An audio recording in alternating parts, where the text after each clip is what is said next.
guys, and welcome back to the VISOCraft server with me, JuicyPixel. And as you can see, I'm building a very awkward structure right here. I've actually been silk touching loads of mushroom blocks, like for the past about an hour and a half. And I'm sculpting a mushroom here. I've actually gone ahead and I've made one in a creative world. I've got loads of references too, and I've got a friend who's got a very nice server with large mushrooms in. So if you didn't catch last episode, me and Nemson was around here talking business, because this Mooshroom biome is going to be turned into a Hunger Games map for the guys on the server. And I think that's going to be pretty sweet. So what I'm doing is building these structures. I'm not going to build too many, like large mushrooms, but we come to the agreement that we want to kind of exaggerate the actual biome so much, so enhancing the features like the mushrooms is going to be kind of a priority. I was kind of thinking Alice in Wonderland, weird and odd shapes and, you know, just total exaggerations on builds, I guess.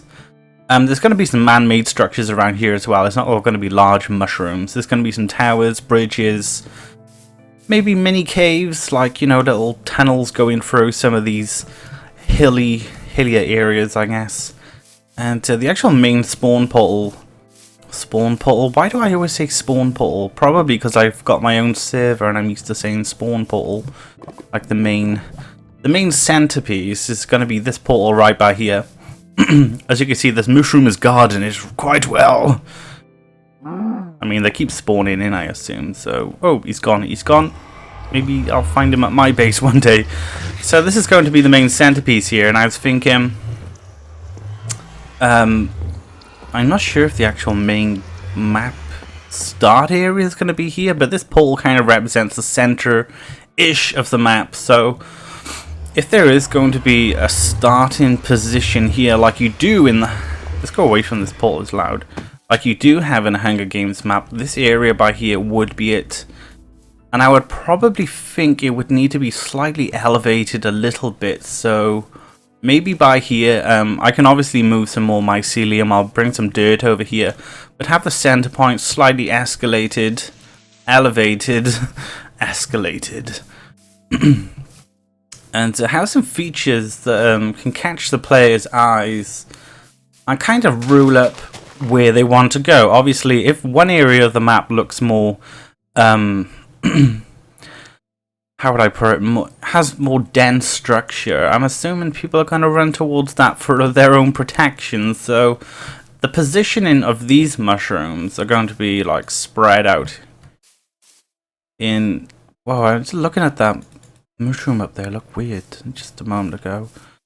So these structures here are going to be quite spread out. So there's going to be one here, probably one like by here, and then maybe one a bit further back here. The thing is, I want to... How would you do it? I want to balance out the map, of course. You've probably heard this many times as well. Just so that it's pretty much fair no matter where everyone runs to. But in some areas, there's going to be some challenging sort of towers to negotiate, to climb, with larger rewards in those towers, of course, like sort of, you know, like you get in Hunger Games maps. The harder you push, the more rewarding it will get. So if there was like a tower up here, quite tall, you could fall a few times trying to get up the top of it, but getting to the top of it will reward you quite well. So, you know, balancing the map in that sense is, you know, kind of a good idea. We may actually move the centerpiece just a little bit, but this is pretty much the center of the biome. There's some islands over there too. So I guess putting some sort of platforms in between the islands just to make it a lot easier to get over there. Maybe we can have some good loot over there, which will, you know, sort of encourage players to reap the map in some sense to try and, you know, get this. So maybe some sort of parkourish jumps, maybe just a normal bridge actually, so people don't actually have to struggle too hard to go over there, of course. I mean, it's hard enough trying to get people on the server anyway, so We don't want to make it too hard for them to negotiate this Hunger Games map. Okay, so let's put some more of this on the bar. I might actually do a jump cut and get back with you when I finish this. This is only a test design, actually. I could actually go into... I need to stop saying actually.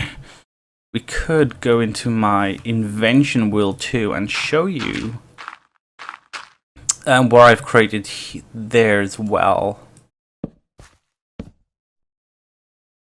But this is a lot smaller than the one I created. No, I didn't mean to do that. Whoops. And if anyone's watching, I could really do with some Silk Touch gear too if they want to just contribute towards this. I mean, a lot of people at the moment on VISOCraft don't actually have the time to come on here. I know there's a lot of exams going on at the moment, especially in Europe. So, you know, it's up to the grown-ups to keep the server going, I guess. Yeah, so I'm going to jump cut now, guys. I'm going to get this all shaped up. For the top half of it, of course, I was thinking about using... The thing is, we can't still touch the red sections of these mushroom, well, any mushroom really. You can't still touch any of the textures because you only ever get this. So I may go with a different color scheme, and I think a nice dark oak or a spruce would actually make this mushroom quite fitting for the actual the bulge bit, whatever you call that. Anyway, I'll be right back in just a moment, guys. And we have returned in the land of VISOCraft. Okay, so I just headed over here because there are some spruce trees, and I've cut a few down. It's actually turned out to be a bit more of a task than I thought it would be to get spruce. The only other way to do it is to go all the way back to my store shop. My builder's supply shop, my store shop. What the hell's a store shop? It's like saying shop, but mixing the variations. Okay, so I picked up some spruce from over here. I got 13 saplings too. I have no idea if they'll grow on mycelium, so we're going to have to... Oh, there's a little island over here, actually, so we can grow them on here. And I figured I might as well just talk to you guys while I'm building this, because I'm not sure if I'm going to finish this mushroom in today's video. But I will take you over to my creative world and show you a very, very close version to what we're trying to achieve today. So, you know, there's a win-win situation all around. So I may as well just try and grow these here. And I'm not sure if these reeds are going to... The reeds actually might affect these trees growing, but they might not. But let's just throw these down. Let's sleep the night through. I don't actually think I've got a diamond axe in my ender chest, but I can just look. Oh, we do. We've got my fortune free one though, so actually we'll just stick with a wood for now because I just made those two go over there. Okay, so for the mushroom, for the actual plume, I think the plume would be a good way to describe the actual bulbous bit on the mushroom. I'm going to go with spruce, and I'm kind of thinking maybe I should go with stairs, but the version I made is just made out of full planks. So, just to stick on the safe side, we're going to go just with planks, and I need a little bit of dirt actually for scaffolding. Just put this here. Get rid of that 10 and just go another stack. Job done. And there we go. So you're not going to be able to miss this when you get here. It's going to look pretty nice in the environment. Let me just show you something. I was actually thinking, do mushrooms have roots?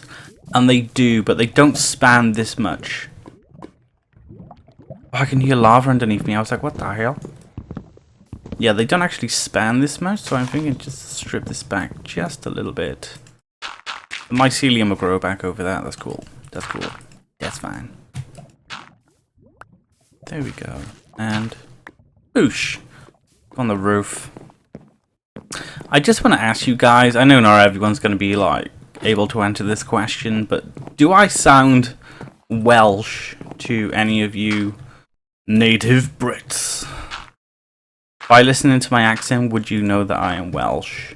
I've always been curious about this because my girlfriend says I sound Welsh, and I think there's no reason for her not to say that. She's from England, of course, and you know the accent sticks out like a sore thumb to anyone who's not native. But the reason I'm asking is because I had a friend call me up. I went to school with for like 5-6 years. I can do that as well. And he asked me where my accent is gone, and I was like, well, I still got it. I still, you know, live in Wales. And this guy I went to school with, he's been to like California and stuff. He does like bodyguarding and stuff like that. He's a bodyguard. His dad was in the SAS, and when he left school, he kind of followed his dad's footsteps, I guess, minus the SAS part. But he asked me where my accent was gone. I was like, I still got it. But ever since I started doing YouTube, I've always kind of killed my accent purely because some people ask me to rephrase myself multiple times, and I think that it pretty much just comes down to that, me rephrasing stuff so people can understand me more. Right, so what we're going to do, we need to match up the corners. So this is going to be quite square to start off with. But then you start cutting in the curvature, start putting layers on top, and then underneath the mushroom, you start bowing it around. If I do finish this in this episode, you will get what I'm talking about. Yeah, so he was kind of like, where's your accent gone? You sound like you don't sound Welsh anymore. And I'm like, well, I kind of work on the internet now, and I'm so used to talking to people from different countries that I naturally kill my accent now, so I don't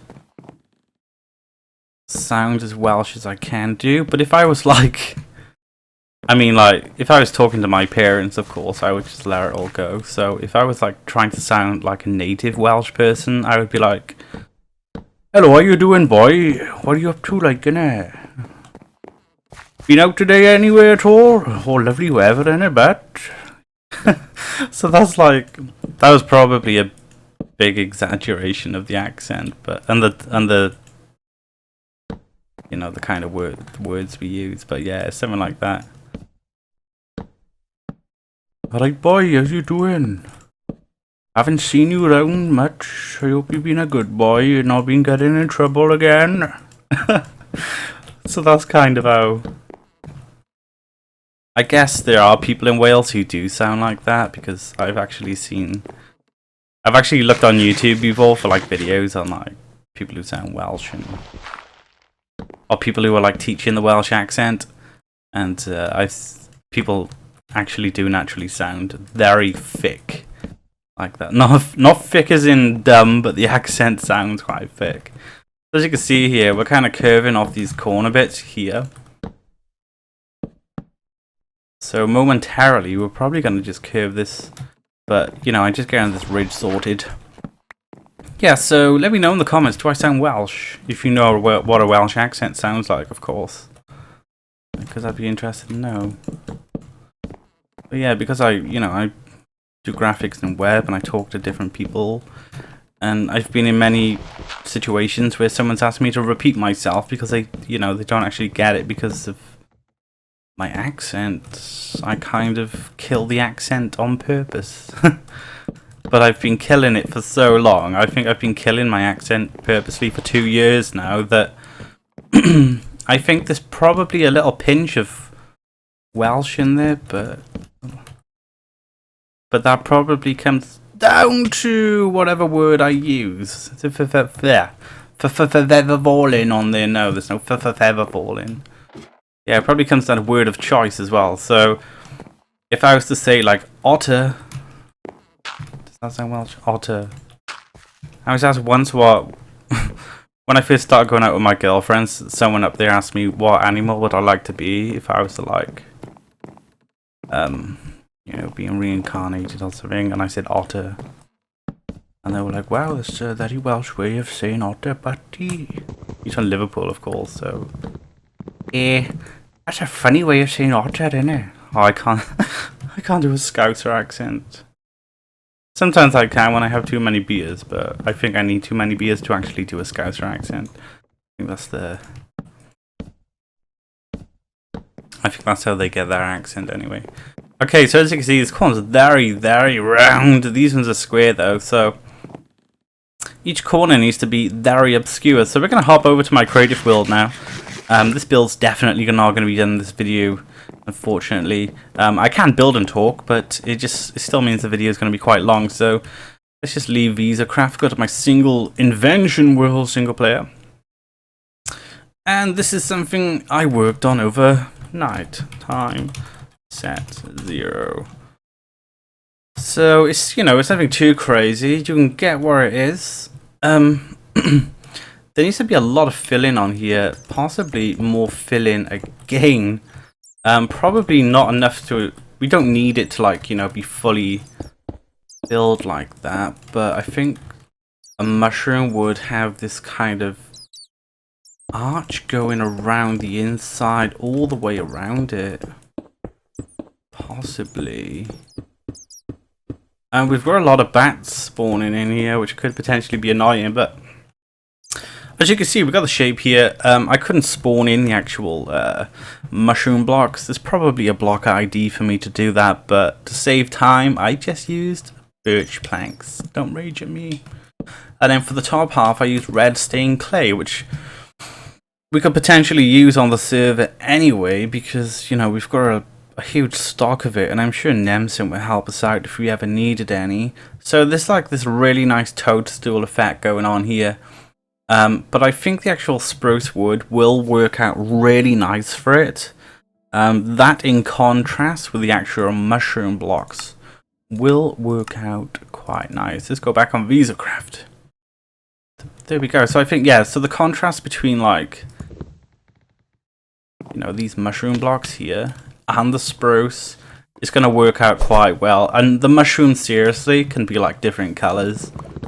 I mean, we don't even have to use these mushroom blocks for the other ones. We could just totally try something else, but I think this one here would work out quite nice. So what's going to happen next? I'm going to do this off camera, of course, in between next steps. But these need to be smoothed out here, and we need a bit more bulge added. It's actually not that hard to do. It's just something I can't do when I'm commentating, of course.